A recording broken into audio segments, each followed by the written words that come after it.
¿Cuál es tu historia? ¿Te puedes dar la vista a un ciego? He venido a este mundo a dar la vista a aquellos que no pueden ver, y a quitar la vista a aquellos que ven. He venido a este mundo a dar la vista a aquellos que no pueden ver, y a quitar la vista a aquellos que ven. Señoras y señores,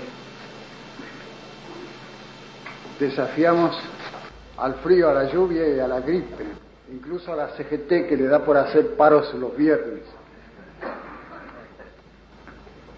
Es decir, lo felicito por la valentía. Hoy vamos a hablar de las profecías mayores, es decir, de las de Jesucristo y sus apóstoles. Hoy es el día del Sagrado Corazón de Jesús, que es para los católicos la fiesta del amor de Jesucristo a los hombres, o sea, del amor divino humano de Jesucristo. Y este amor divino humano, dijo el recitado que está, o los tres recitados que están en el capítulo 24 de San Mateo, que encierran cosas tremendas, o por lo menos cosas sumamente serias, de manera que la debilidad de nuestros tiempos se acobarda ante eso, ante esos anuncios. Pero procede del amor de Jesucristo esos mismos anuncios. Todo lo que dijo Jesucristo procede del amor de Jesucristo. No es extraño que haya misterios en la revelación del Dios verdadero. Lo raro sería que el Dios verdadero revelase su naturaleza y revelase el futuro a los hombres y que no hubiera misterios allí. Eso sería imposible. Entonces Dios sería igual que nosotros. Los que quieren eliminar las cosas duras que hay en la religión cristiana o en la revelación de Cristo, lo que desean en el fondo es que Dios sea lo mismo que nosotros, igual que nosotros, y no es igual que nosotros. Desean que no haya pecado, que no haya muerte, que no haya la maldad del hombre ni la maldad del demonio, que supriman eso y entonces se van a poder suprimir las consecuencias de todo eso. Si no, no se puede suprimir. Dios no puede suprimir esas cosas sin destruir el albedrío del hombre y el albedrío del demonio, y no destruye Dios las cosas que creó, dice la Escritura. Dios no aniquila nada de las cosas que creó, pero el amor de Él lo que hace es ayudarnos o enseñarnos cómo evitar esas cosas. Es decir, podemos elegir, de manera que Él nos ha puesto por delante todo lo que hay en la realidad de la vida humana, natural y sobrenatural, para que nosotros elijamos nuestra suerte, nosotros mismos.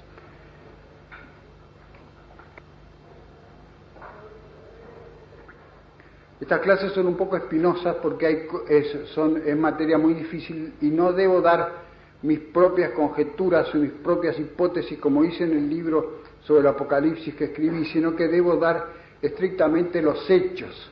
O si doy conjeturas debo advertir que son conjeturas o que son hipótesis. Por ejemplo, yo no sé cuándo será el fin del mundo o el fin del tiempo, porque el fin del mundo está mal dicho. Finimondo, dicen los italianos. Cualquier cosa un poco desastrosa que haya, dicen, es un finimondo. Pero no es el fin del mundo, es el fin del tiempo o del siglo, como dicen los profetas. Y en esto digo lo mismo que decía Mahoma, el cual una vez le preguntaron cuándo sería el fin del mundo, y él dijo: cuando se muera mi mujer, parecerá el fin del mundo. Pero cuando me muera yo, va a ser el fin del mundo de veras para mí.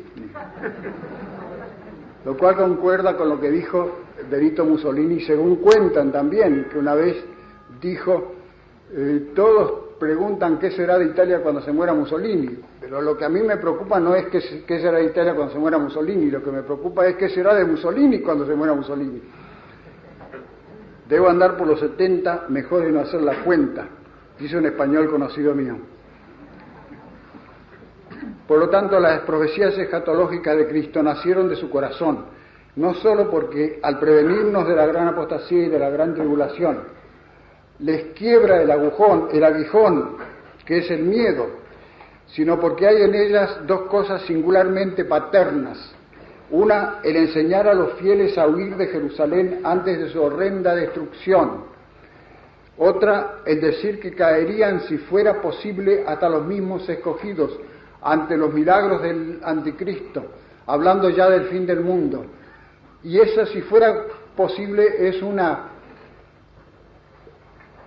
un inciso de una gran dulzura, porque quiere decir que no es posible que caigan los escogidos.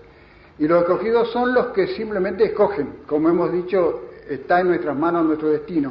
De manera que los que escogen ser fieles no pueden caer, aunque se desencadene toda la potencia del diablo y todos los milagros del anticristo. Y añade más, por amor a los escogidos serán acortados aquellos días, los días de la tribulación, que serán, según veremos más tarde, 3 años y medio.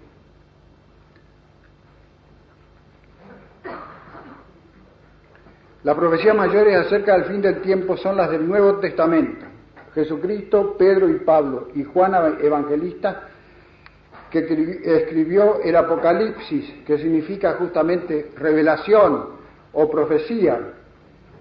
El fenómeno del profetismo se halla no solamente en la religión cristiana y la hebrea, sino en casi todas las otras religiones: hinduismo, mazdeísmo, mahometismo.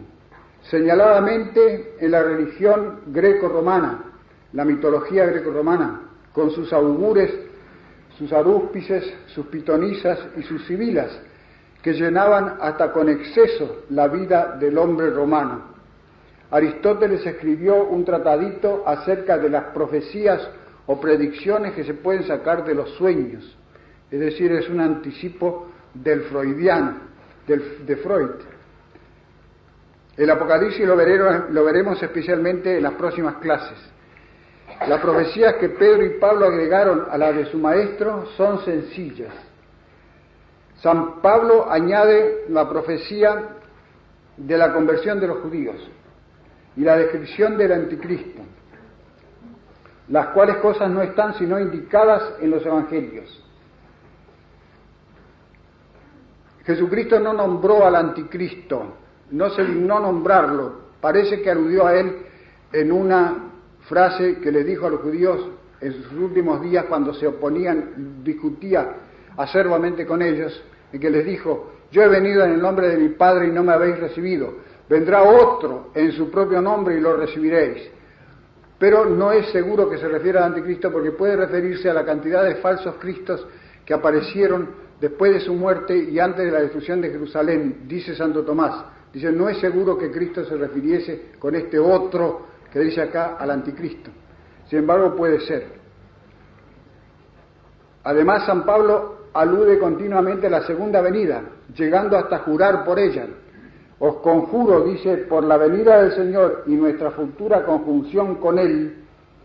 22 veces nombra San Pablo la parucía con diferentes términos: el día del Señor, la aparición del Señor, los últimos tiempos o simplemente parucía.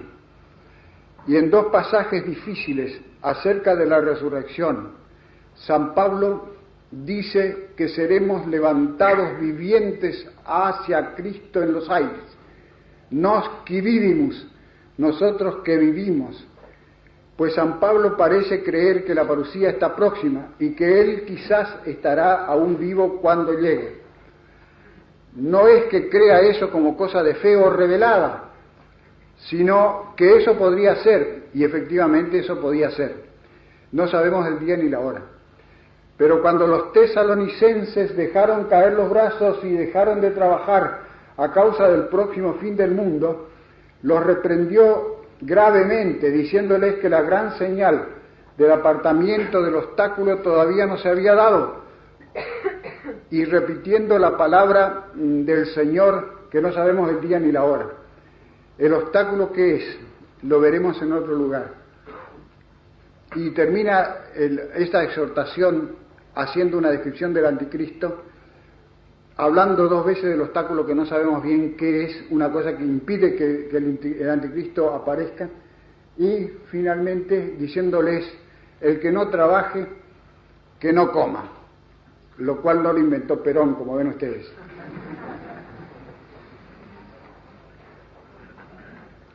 En cuanto a San Pedro dice lo mismo que San Pablo y que Jesucristo, que cuando se aproxime el tiempo, entonces los hombres no querrán creer y negarán pervicazmente que Cristo haya de volver. Y ese es otro de los signos. Mas Cristo dijo 10 veces por lo menos que Él había de volver. Su larga profecía acerca de su retorno llena un capítulo de San Mateo, el 24, antes de 2 parábolas que versan sobre eso mismo, las 10 doncellas o las 10 vírgenes y los 5 talentos, seguidas de la parábola del último juicio, y después sigue su pasión y muerte en el capítulo 26. Este capítulo 24 debemos considerar ahora, el cual se repite abreviado en los otros 2 evangelios sinópticos, San Marcos y San Lucas. La parucía está situada como en el centro de la prédica de Cristo. Y lo que hay que notar primero es que después de anunciar cosas tremendas, Cristo dice que levantemos las cabezas porque nuestra salvación está cerca. Y después de decir que habrá una tribulación, la mayor desde el diluvio y aún desde que el mundo es mundo, empieza a hablar de la primavera cuando la higuera reverdece. Y después de decir que de aquel día y aquella hora nadie sabe, ni los ángeles del cielo, sino solo el Padre, dice que notemos los signos que para eso los dio. Y parece contradictorio, pero no lo es. Porque una cosa es saber exactamente la fecha y otra cosa su proximidad. El Concilio de Florencia prohibió que se fijase el año de la venida de Cristo, porque muchos lo hicieron esos. Muchos ilusos fijaron el tiempo de la venida de Cristo. Por ejemplo, Holzhauser, un gran comentador del Apocalipsis, que dijo que el anticristo iba a venir el año 1911. Y después los adventistas, por ejemplo, el fundador de los adventistas, que me parece que se llamaba Brown, lo fijó para 1843, el fin del mundo. Y después vio que no pasaba el fin del mundo, entonces los postergó a 1857, y así lo han ido postergando hasta ahora los adventistas, que son lo mismo que los testigos de Jehová, los que más predican acerca de los últimos tiempos. Casi no predican más que acerca de eso. La proximidad sí, y esa proximidad Cristo repite una y otra vez, que estemos vigilantes, cautelosos y preparados, porque si el dueño de la casa supiera cuándo va a venir el ladrón, estaría despierto y no dejaría saquear su casa. Y así vosotros estad despiertos y con luces en las manos y ceñido el cinturón, porque no sabéis la hora en que el Hijo del Hombre ha de volver, porque su vuelta será en cierto modo repentina y total, como el relámpago, que en un instante cruza todo el ámbito del cielo de oriente a occidente. Lo cual creo ha de entenderse así. Para los no creyentes en la parucía será una sorpresa absoluta, un rayo en cielo sereno. Para los creyentes que estarán atentos a los signos, será sorpresiva de todos modos por lo instantánea y lo súbita. Lo mismo que en los días antes del diluvio, dice Cristo. Los hombres comían y bebían, se casaban y daban sus hijas en matrimonio, hasta el día en que Noé entró en el arca, y no lo conocieron hasta que vino la gran riada y barrió con todo. Así será la venida del Hijo del Hombre. El llamado sermón escatológico lo habéis leído o podéis leerlo. No puedo explicarlo párrafo por palabra por palabra, porque no hay tiempo, pero voy a dar el núcleo de él, distribuido ordenadamente. 3 cosas hay que notar acerca de él, que son una sola. Primera, Cristo predice a la vez 2 sucesos análogos separados por un largo intersticio: el fin de Jerusalén próximo y el fin del siglo más lejos, lo cual llaman el tipo y el antitipo los teólogos actuales, y es propio de toda la literatura profética. Así, por ejemplo, San Juan en el Apocalipsis da el tipo que está describiendo él allí es la persecución de Nerón y Domiciano, y el antitipo es el fin del mundo.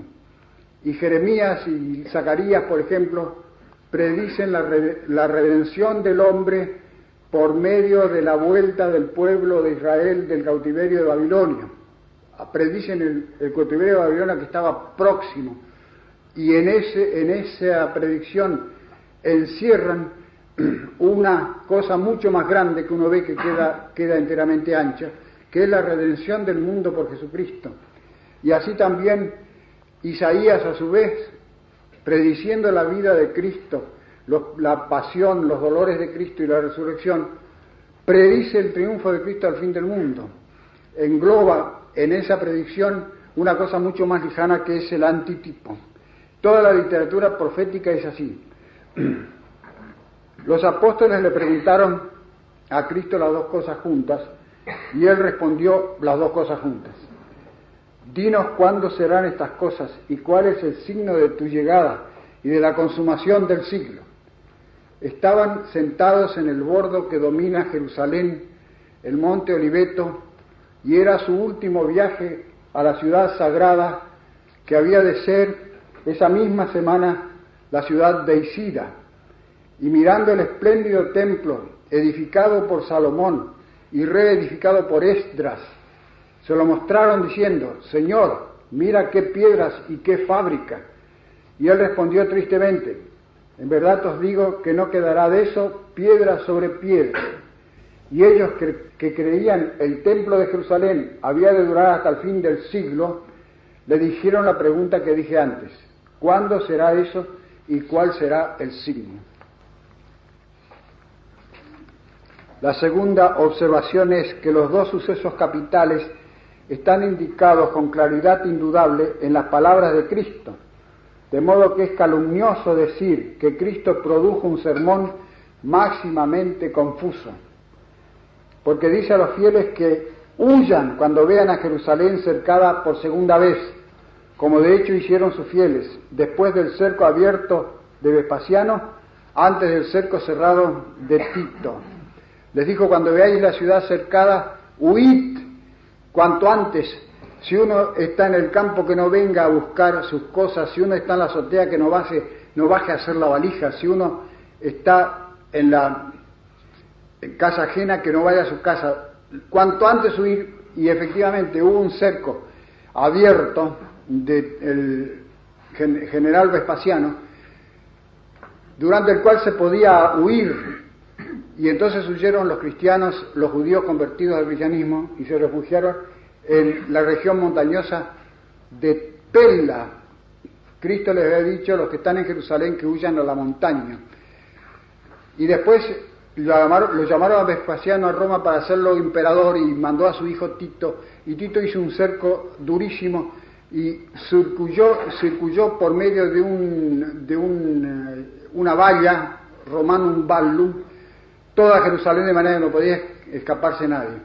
Y empezaron a suceder todas esas cosas atroces que narra Josefo, el historiador judío, en el libro de Velo judaico, de la guerra judaica, que son increíbles, como dice San Agustín, las atrocidades que pasaron allí, la matanza, la masacre que hubo, la destrucción del templo y de todo Jerusalén, de manera que realmente se verificó ya en figura lo que dijo Cristo, que iba a ser la tribulación más grande que ha habido desde el diluvio acá, dijo, esa tribulación de Jerusalén.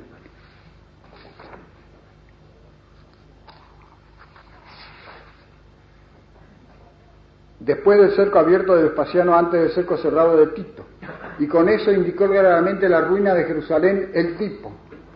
Y después dijo que la ira vendría sobre los judíos infieles y serían pasados a cuchillo, y serían llevados cautivos por todo el mundo, y Jerusalén sería pisada por los extranjeros, hasta que se cumpla el tiempo del juicio de las naciones, lo cual indica el antitipo. Después de destruida Jerusalén, Jesucristo sigue diciendo cuál será la suerte del pueblo judío. Y esto está en el texto resumido de Lucas en el capítulo 21. De modo que uno de los rasgos de la profecía se cumpliría solamente en el tipo y solo figuradamente en el antitipo. y viceversa, otro de los rasgos, los signos en el sol, la luna y las estrellas, se cumpliría más bien en el antitipo, y la predicación del Evangelio por todo el mundo y muchos otros signos. De tal manera que los santos padres que he estado repasando hoy, en general, se dan cuenta de que hay dos predicciones juntas acá. Algunos más simples, a los cuales San Remigio los llama los simples, dicen, no, todo esto se refiere a la caída de Jerusalén, ya se ha cumplido. Pero San Remigio les dice, es demasiado ancho, hay muchas cosas que coinciden, pero otras no coinciden con la caída de Jerusalén. Y San Agustín dice claramente que las dos, la predicción indica las dos cosas, solamente que el acento está puesto en el principio está puesto en una cosa, que es la caída de Jerusalén, y en el final está puesto en otra cosa, que es el fin de los tiempos. Y algunos padres, como San Crisóstomo, dividen este sermón en dos partes. Hasta el versículo 29 dicen, hasta aquí se refiere a la caída de Jerusalén. Y del 29 hasta el fin dicen, hasta aquí se refiere al fin de los tiempos. Pero no es así, en realidad todo se refiere a la caída de Jerusalén, todo se refiere al fin de los tiempos, de acuerdo al estilo profético. Tercera observación, esto resuelve sencillamente la gran dificultad que tuvo perplejos a los intérpretes y fue ocasión de muchas blasfemias. El versículo final que dice, en verdad os digo que no pasará esta generación hasta que todo esto sea hecho. Esto llevó a algunos de los santos padres a decir que toda esta predicción se refería solamente a la caída de Jerusalén, como San Hilario de Poitiers, por ejemplo, y se verificó por tanto el año 70. Pero entonces, ¿cómo se entenderían las palabras que siguen en San Lucas? Tened pues cuidado de vosotros, que no se entorpezcan vuestros corazones en la crápula y en la ebriedad y en las curas de esta vida. No sea sobrevenga sobre vosotros repentino aquel día, porque caerá como una red sobre todos los que habitan toda la faz de la tierra, lo cual evidentemente no se puede referir a los judíos y a Jerusalén, sino a una destrucción universal y posterior sobre toda la faz de la tierra. Sobre este versículo enigmático edificaron los impíos actuales una escuela de interpretación llamada escatológica. Hay como 6 escuelas racionalistas diferentes en Alemania, encarnizadas en interpretar toda la Escritura en forma natural, de manera que no quede ni rastro de milagro, ni de profecía, ni de nada por el estilo. Y esta es la última y la peor, en la cual el más conocido es el famoso Alberto Schweitzer, el santón de Lambaréné, al cual celebran tanto los pasguatos de hoy día, porque fue un santo ateo, tan santo como yo o menos. Estos pretendían enseñar que Cristo se equivocó, y por tanto que fue tan profeta, tan Mesías y tan Dios como yo y usted. Pues según ellos, Cristo creyó que el fin del siglo era inminente y vendría durante su vida, o bien poco después de su muerte. Y adornan esto con una cantidad de disparates que no hay para qué demorar en ellos. Baste decir que hay lo menos 10 textos del Evangelio que demuestran que Cristo sabía que pasaría mucho tiempo después de su muerte y antes de su parucía. Y si no, ¿por qué fundó su iglesia? ¿Por qué aludió a ella en la parábola del grano de mostaza y el trigo y la cizaña? El grano de mostaza es un árbol que va creciendo lentamente hasta convertirse en el mayor de los árboles, la iglesia. El trigo y la cizaña, donde dice que el tiempo de la mies, después que el trigo y la cizaña han crecido todo lo posible, es el tiempo de la consumación del siglo. Y este Evangelio del Reino será predicado en todo el universo y después vendrá el fin. Estamos locos. La predicación en todo el universo no se puede hacer en 3 o 4 años. Pide siglos, como en efecto se hizo. No, la generación que escuchaba a Cristo vio el cumplimiento de la profecía en el tipo. Es decir, los apóstoles y los discípulos que estaban con Cristo vieron la destrucción de Jerusalén en el año 70. Y la generación a que pertenecemos nosotros, la estirpe cristiana, pues la palabra usada por Cristo significa también estirpe, verá el cumplimiento del antitipo. Estirpe, ahí estaban los apóstoles que representaban a la iglesia de la cual somos nosotros, de manera que era una estirpe nueva que nacía, y así la llama San Pablo, generatio nova, una generación nueva nacía entonces. Y esa estirpe también se puede decir que verá todas estas cosas. No pasará esta estirpe hasta que todas estas cosas sean hechas, dice Cristo. Pero no es tan seguro eso. Lo que es seguro es que la destrucción de Jerusalén la vieron los apóstoles que estaban allí presentes. Santo Tomás dice esto de que al fin y al cabo nosotros somos la generación cristiana que empezó con Cristo. Y los santos padres no se preocupaban de esta dificultad racionalista, no se preocupaban mucho porque simplemente decían, y la estirpe cristiana va a ver el fin de todos los tiempos. Pero esta fue suscitada en los tiempos modernos con gran fuerza por estos sabiazos alemanes que saben mucho en el campo de la erudición y de la lingüística, pero están enteramente torcidos en su mente por la impiedad, por el ateísmo. Ahora bien, ¿cuáles son los signos de este gran suceso dual? Primeramente hay un presigno o signo remoto, que son guerras y rumores de guerra en San Lucas, o como dice San Mateo, se levantará gente contra gente y reino contra reino, y habrá sediciones y revoluciones. Ya hablé de esto en la conferencia anterior, poniéndolo como ejemplo de los signos que muchos ven cumpliéndose ahora en nuestros días.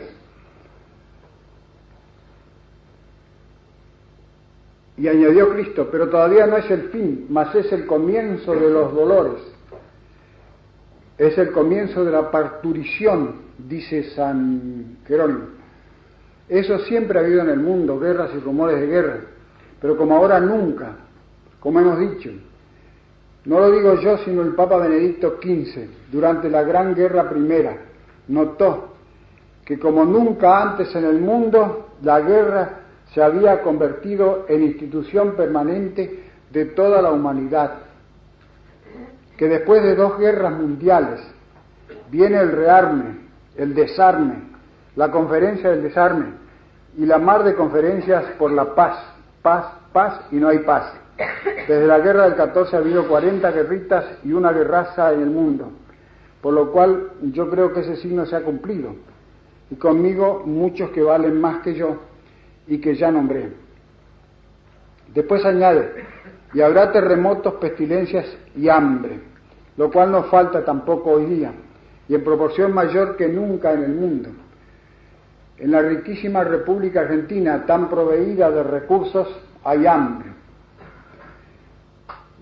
Hambre en varias manchas que hay en Argentina, en el norte de Córdoba, en Santiago del Estero, hay hambre permanente, hay desnutrición de los chicos, mortalidad infantil y hambre permanente desde mucho tiempo. Y los aviondos nos amenazan ahora con la explosión demográfica, que según ellos va a traer un hambre universal antes de 30 años, sobre todo en América Latina. Que el diablo sea sordo, es decir, que no lo soy. Menos mal si es, como dijo Cristo, solamente el comienzo de los dolores. Siguen los signos propiamente dichos, que son 3. Un montón de pseudo profetas, o sea, maestros y propagadores del error, lo cual corresponde a la gran apostasía que predice San Pablo. Segundo, el Evangelio habrá sido predicado en todo el mundo. Tercero, sobrevendrá una gran persecución sobre los fieles, la cual también anota San Juan Apocaleta. Si eso corresponde a los sucesos actuales, corresponde a cada uno creerlo o no, porque en eso no tengo palabra del Señor, como dice San Pablo, es decir, yo no lo sé de cierto.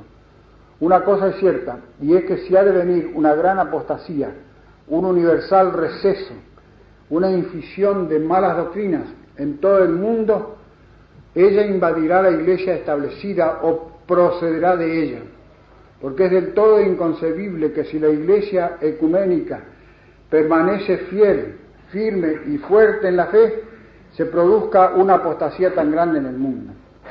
Aquí yerra, según creo, Roberto Hugo Benson, en su Señor del Mundo, la novela en que describió el reino del anticristo, donde pinta una iglesia firme y ferviente, aunque muy raleada, en medio de un mundo que sigue la herejía del anticristo, el filosofismo o humanitarismo o adoración del hombre.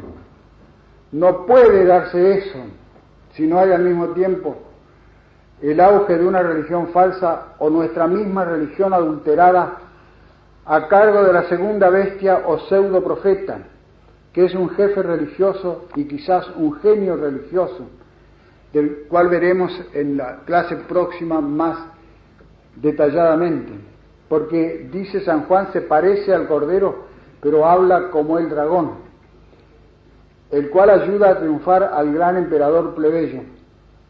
Joseph Pieper, filósofo alemán que escribió un librito muy bueno sobre el fin del tiempo, que lo han traducido hace poco al español, dice que eso será la propaganda sacerdotal a la orden del anticristo, a semejanza de la propaganda de los sacerdotes en tiempo de San Juan Evangelista, que fueron en medio de propagar la religión del divus César o del divino César o del emperador de Roma por todo el imperio. Pero nada impide que haya eso, que haya claudicación de muchos sacerdotes que se pongan al servicio de la propaganda del anticristo y al mismo tiempo haya uno que los dirijan. Al contrario, eso es indispensable. Es lo mismo que el caso del anticristo colectivo o el anticristo personal.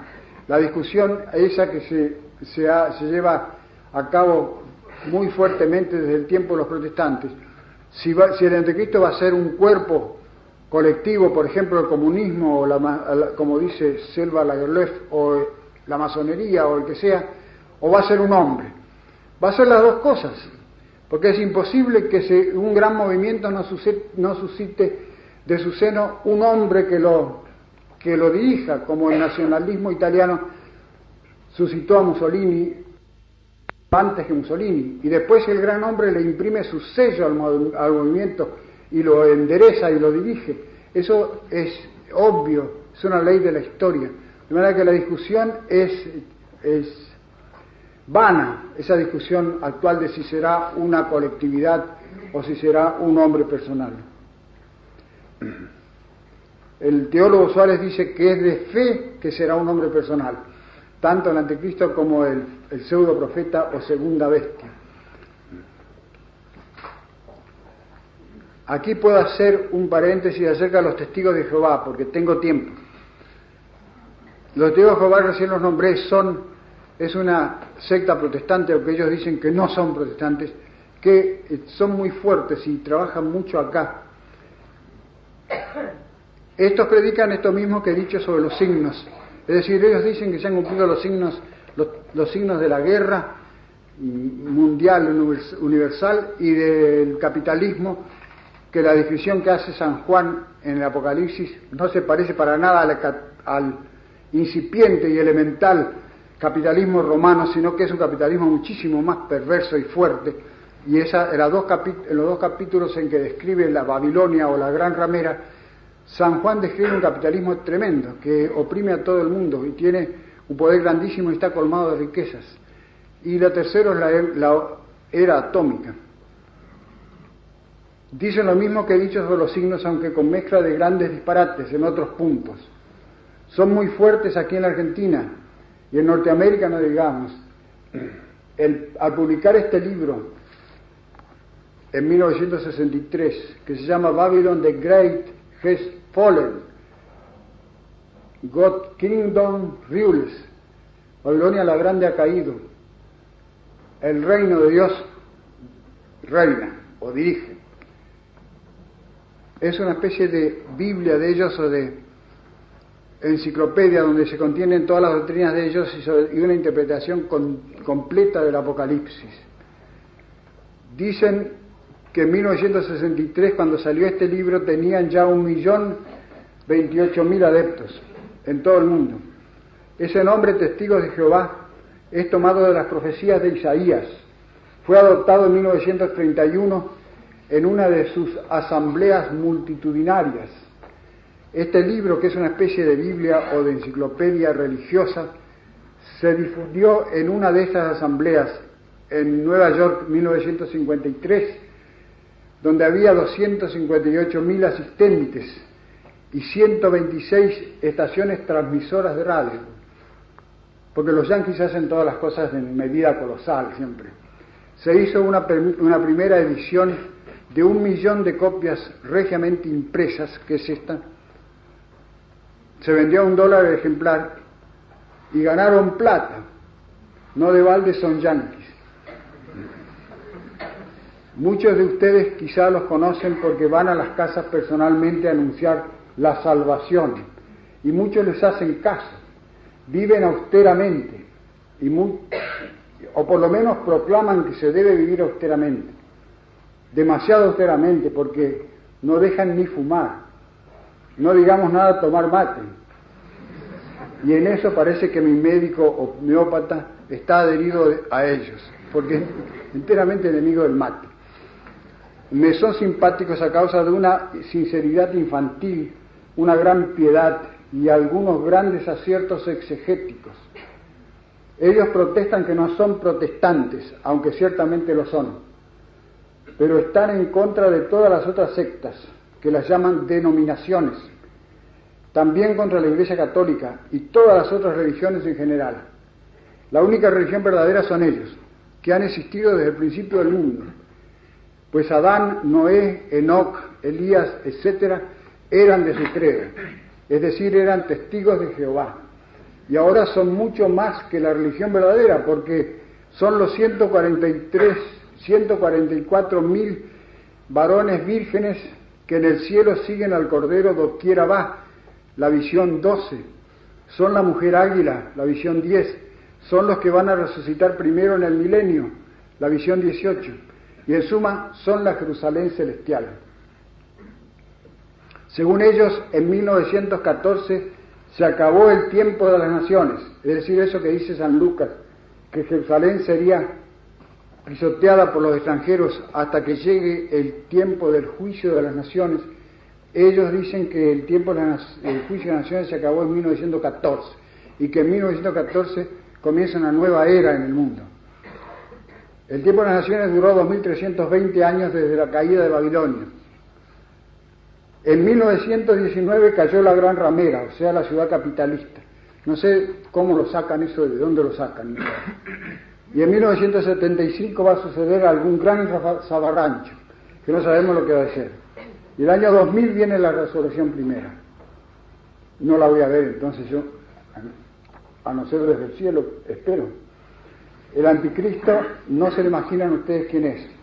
El anticristo es la Sociedad de las Naciones. Las Naciones Unidas, la ONU, y la séptima cabeza del dragón, de donde sale el anticristo, sale un cuerno pequeño que después se hace grande, dice Daniel, y se convierte en el anticristo. Es el séptimo imperio anticristiano y el mayor de todos, o sea, Inglaterra y Estados Unidos, o sea, el imperio dual de la raza anglosajona, pues las 7 cabezas del infernal dragón han sido Egipto, Asiria, Babilonia, Persia, Grecia y Macedonia, Roma y el imperio dual anglosajón que emerge en 1763. Todas las sectas protestantes, según Chesterton, tienen estos dos caracteres comunes: anticlericalismo y ultranacionalismo, o sea, anticatolicismo o antisacerdotalismo, y patrioterismo, o sea, iglesias nacionales. Pero estos, aunque abundan en la primera nota, o sea, anticatolicismo, porque abominan de todos los clérigos, católicos o no son iglesia nacional como los anglicanos, ni son patrioteros yanquis como los metodistas. Al contrario, aborrecen a los yanquis, son cosmopolitas, y en eso se parecen a los judíos, y también en que guardan el sábado y no el domingo, y se rebautizan a los que se les adhieren con el bautismo judío de inmersión, el que usó San Juan Bautista, que también fue testigo de Jehová, por supuesto. Me he desviado a este paréntesis porque estos testigos de Jehová perciben como cumplidos los tres signos que dije en la clase pasada: la guerra, el capitalismo y la era atómica, lo cual no impide que tergiversen el Apocalipsis, como veremos en la clase próxima. El capitalismo descrito por San Juan, ya lo dije, es enteramente superior, mucho más amplio y más terrible que el pequeño capitalismo elemental, que más bien era una plutocracia despótica que existía en Roma en el tiempo de San Juan. Estábamos hablando, pues, del signo de la gran apostasía y de los pseudos profetas, y afirmé: no se puede dar esa apostasía general sin una corrupción o aflojamiento de la Iglesia Católica, y esta afirmación hace rechinar los dientes a muchos ministros del Señor, incluso jerarcas algunos, que por eso quizá no quieren se conozca o se comente el Apocalipsis, y al que lo comenta, si pueden, lo descomulgan. Hay muchos que dicen que la Iglesia Católica está hoy mejor que nunca ha estado tan bien como ahora, y que ha ido creciendo en santidad desde Jesucristo hasta nuestros días. Y otros dicen que no, que la Iglesia ha tenido una especie de gran cúspide cuando Jesucristo y los apóstoles, después ha ido decayendo hasta nuestros días. Y eso no les hace ninguna gracia a los que gobiernan la Iglesia hoy día, porque es decir que ellos son decadentes, es decir, están gobernando mal o anda mal la cosa y no se dan cuenta. Entonces se enoja muchísimo cuando contra los que dicen que la Iglesia hoy día no está mejor que en ningún tiempo.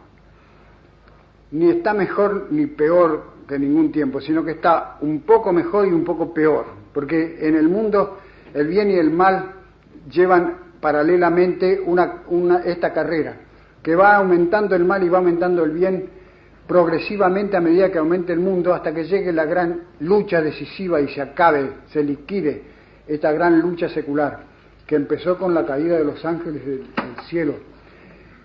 Y de manera que eso es lo que dice el profeta Daniel, que le pregunta al ángel: ¿cuándo serán estas cosas? Hace una profecía del anticristo. Y el ángel le pregunta: ¿cuándo serán estas cosas? Y él le dice: está cerrado eso, sellado. Que el malo se haga más malo y que el bueno se haga más bueno, que el perverso se haga más perverso, hasta que llegue el momento de la decisión. Después sigue el supersigno o signo definitivo que Cristo llama la abominación de la desolación, tomando una palabra de Daniel el profeta.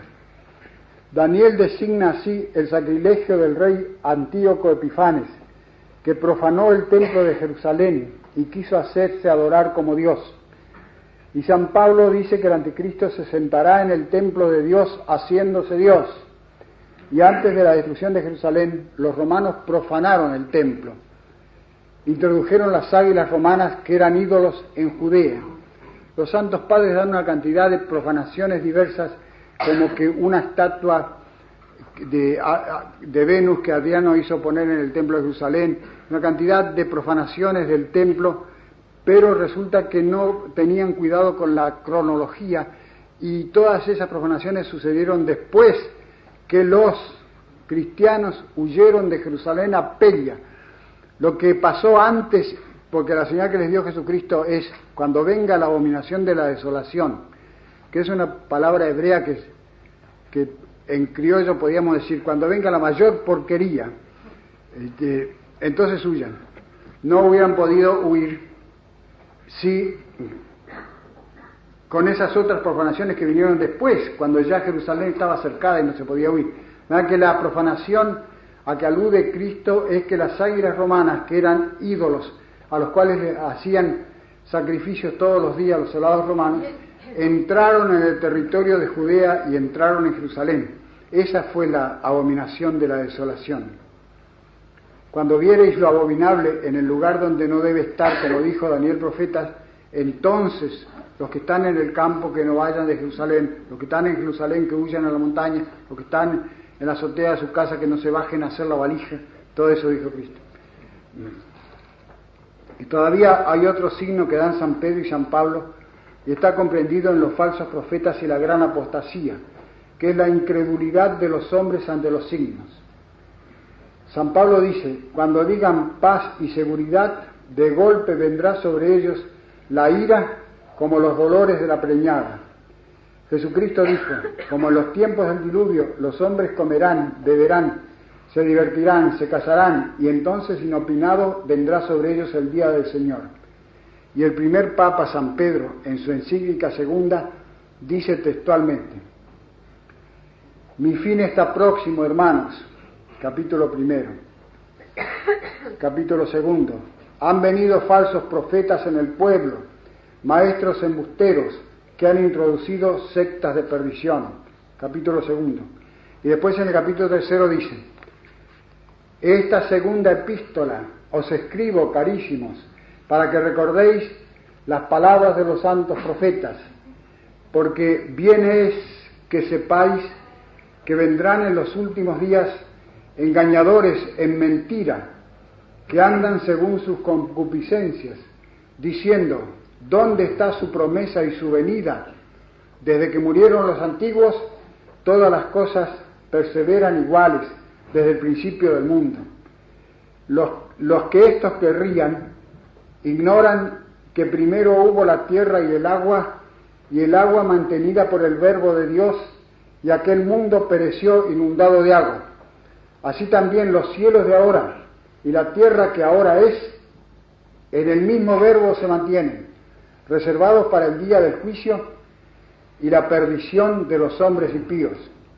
No se os esconda una cosa, queridos, que ante el Señor un día es como 1000 años, y 1000 años como un día. No demora el Señor su promesa, como algunos creen, sino que obra con paciencia, por mor de vosotros, no queriendo que nadie perezca, sino que todos se conviertan.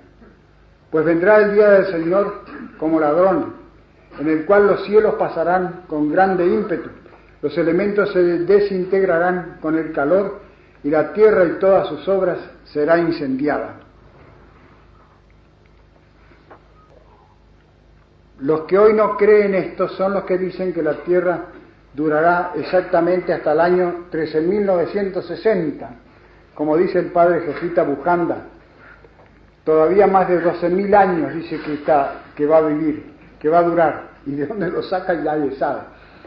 O bien los que dicen: se acabará por enfriamiento paulatino como la luna o Venus, en quién sabe cuánto tiempo, como dice Renan, o que durará todavía millones de años, como dice el padre Aló, o que no acabará nunca, sino que irá progresivamente evolucionando de bien en mejor y de mejor en óptimo, hasta convertirse en un paraíso, o simplemente convertirse en Dios mismo, nada menos, como dice Teilhard de Chardin. Estos son ignorantes, dice San Pedro, o son ilusos embusteros, vendrán ilusos con mentiras. Así que he hecho hoy una clase más pesimista que un artículo de Azul y Blanco.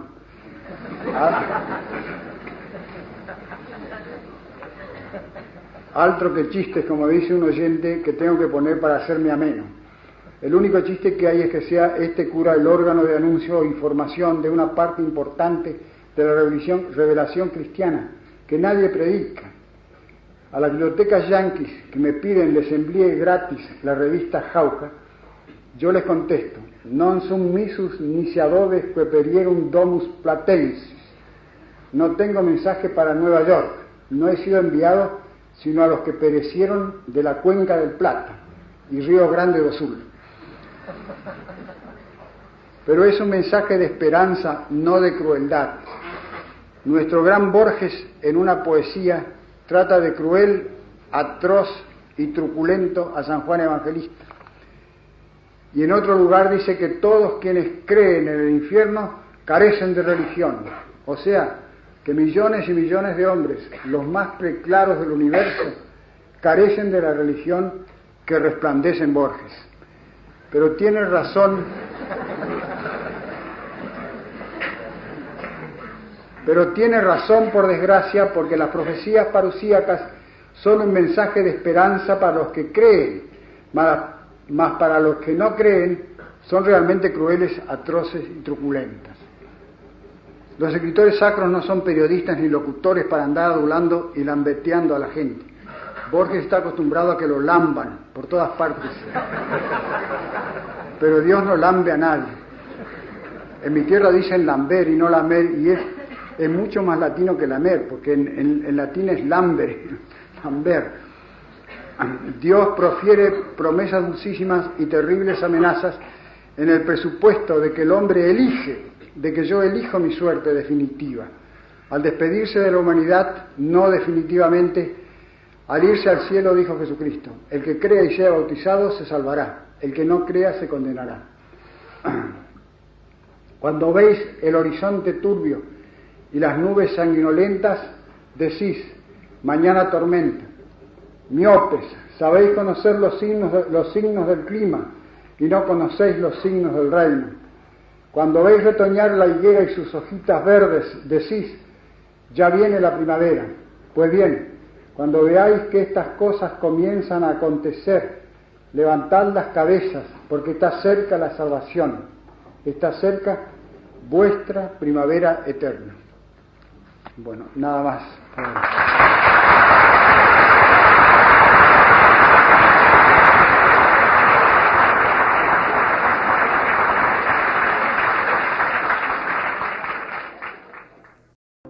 ¿Cuál es tu historia? ¿Te puedes dar la vista a un ciego? He venido a este mundo a dar la vista a aquellos que no pueden ver.